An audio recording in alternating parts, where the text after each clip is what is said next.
Students தமிழகத்தில் காலை முதலே பல மாவட்டங்களில் கன முதல் மிதமான மழையானது பொழிந்து வந்ததுப்பா. அதுவும் குறிப்பாக சொல்லப்போனால் நம்ம வட மாவட்டம் மற்றும் வடகடலோர மாவட்டத்தில். அதோடு மட்டும் இல்லாமல் தமிழகத்தில் நாளை செவ்வாய்க்கிழமை பொறுத்தவரையில் பல்வேறு மாவட்டங்களில் விடுமுறை என்பது வருவதற்கு கூடுதலான வாய்ப்புகள் இருக்கும் என்று நமது சென்னை வானிலை அறிவித்துள்ளார்கள். அது தொடர்பான முழு தகவல் நான் சொல்லிடுறேன்.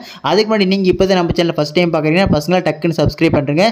மெயின் மேட்ருப்பா கீழே டிஸ்கிரிப்ஷனில் வாட்ஸ்அப் குரூப் இருக்குது. இன்னும் யாராலும் ஜாயின் பண்ணாமல் இருக்குல்ல, இப்போ டக்குன்னு ஜாயின் பண்ணுறேங்க. சரி வாங்க ஸ்டூடெண்ட்ஸ் டேட்டா வீடியோக்குள்ளே போயிடலாம். ஸோ முதல் மேட்ரு பார்த்தீங்கன்னா தமிழகத்தில் இன்று திங்கட்கிழமை விடுமுறை வர வேண்டியது, ஆனால் வரவில்லை. ஏனென்றால் அந்த புயலானது கொஞ்சம் ஸ்லோவாயிருச்சு. ஓகேங்களா? ஸோ அதனால தான் திங்கட்கிழமை வரவில்லை. ஆனால் நாளை செவ்வாய்க்கிழமை பொறுத்தவரையில் விடுமுறை வருவதற்கு வாய்ப்பு கூடுதலாகவே இருக்குது. அதுவும் குறிப்பாக சொல்லப்போனால் நம்ம வடகடலோர மாவட்டமாக இருக்கக்கூடிய சென்னை, திருவள்ளூர், காஞ்சிபுரம், செங்கல்பட்டு, ராணிப்பேட்டை ஆகிய 5 மாவட்டங்களுக்கு இன்று ஆரஞ்சு எச்சரிக்கை விடப்பட்டுள்ளது. அதாவது மிக கனமழை பொழியும் என்றும், அதோடு இல்லாமல் 6 மாவட்டங்களுக்கு மஞ்சள் எச்சரிக்கைப்பா. குறிப்பிட்டு சொல்லப்போனால் வேலூர், திருவண்ணாமலை, விழுப்புரம், கடலூர், கோவை, நீலகிரி ஆகிய 6 மாவட்டங்களுக்கு இன்று மஞ்சள் எச்சரிக்கை கனமழை விடப்பட்டுள்ளது. ஸோ இது இருக்கட்டும் ஒரு பக்கம். ஸோ நாளை செவ்வாய்க்கிழமை பொறுத்தவரை எந்தெந்த மாவட்டத்திற்கு விடுமுறை என்பது பெரும்பாலும் எதிர்பார்க்கலாம் பார்த்தீங்கன்னா நம்ம வடகோடி மாவட்டமாக இருக்கக்கூடிய நம்ம சென்னை, திருவள்ளூர், காஞ்சிபுரம், செங்கல்பட்டு, ராணிப்பேட்டை ஆகிய 5 மாவட்டங்களை பொறுத்தவரை நிச்சயமாக நாளை விடுமுறை என்பது வருவதற்கு வாய்ப்பு கொஞ்சம் அதிகமாகவே இருக்குது. அது எதனால தெளிவாக சொல்லிடுறேன். ஸோ அந்த காற்றழுத்த தாழ்வு பகுதியான தற்போது வலுப்பெற்று புயலாக மாறி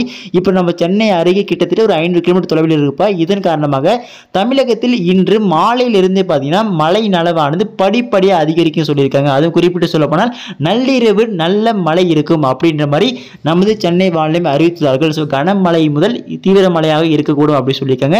ஸோ அந்த அடிப்படையில் பார்க்கும்போது உங்கள் மாவட்ட ஆட்சிகள் இன்று இரவில் பொழியும் மழையை வைத்து நாளை அதிகாலை உங்கள் டிஸ்ட்ரிக்ட் கலெக்டர்ஸ் அறிவிப்பார்கள்ப்பா. ஸோ பசங்களாம் கொஞ்சம் வெயிட் பண்ணி பாருங்க. அதோடு மட்டும் இல்லாமல் உங்கள் மாவட்டத்தில் தற்போது மழை பொழிவானது இருக்கிறதா இல்லையா அப்படின்றத கவனம் பண்ணுங்க. குறிப்பிட்டு சொல்லப்போனால் இன்று பொறுத்த வரைக்கும் பார்த்தீங்கன்னா நம்ம சென்னை, திருவள்ளூர், காஞ்சிபுரம், செங்கல்பட்டு, வேலூர், திருப்பத்தூர், ராணிப்பேட்டை இந்த பகுதியில் பார்த்தீங்கன்னா இன்று மதியம், மாலை, காலைன்னு சொல்லிட்டு பல்வேறு இடங்களில் கன முதல் மிதமான மழையானது பதிவாகி இருக்குப்பா.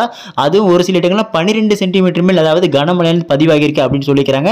ஸோ அந்த அடிப்படையில் பார்க்கும்போது நிச்சயமாக இன்று இரவு சம்பவம் உறுதியாக இருக்கிறது. ஸோ அதனால அதிகாலை தெரிந்துவிடும். அப்டேட்ஸ் தொடர்ந்து கொடுத்துட்டே இருக்கேன். ஸோ அதெல்லாம் மிஸ் பண்ண தெரிஞ்சுக்க நீங்கள் இப்போ தான் நம்ம சேனல் ஃபஸ்ட் டைம் பார்க்குறீங்கன்னா பசங்களா டக்குன்னு சப்ஸ்கிரைப் பண்ணிட்டு கீழே டிஸ்கிரிப்ஷனில் வாட்ஸ்அப் பண்ண குரூப் இருக்குது.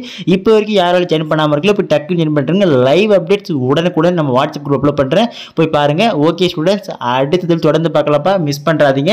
மறக்காமல் இந்த வீடியோக்கு ஒரு லைக் பண்ணிட்டு கீழே கமெண்ட் செக்ஷனில் உங்கள் மாவட்டத்தின் தற்போது மழை நிலவரம் என்ன, கனமழையா, மிதமான மழையா, இல்லை ஹெவி ரெயின் இருக்கிறதா அப்படின்றத மறக்காம கமெண்ட் பண்ணிட்டு போயிருங்க. ஓகே ஸ்டூடெண்ட்ஸ், அடுத்ததில் தொடர்ந்து பார்க்கலாம்ப்பா. மிஸ் பண்ணுறாதீங்க.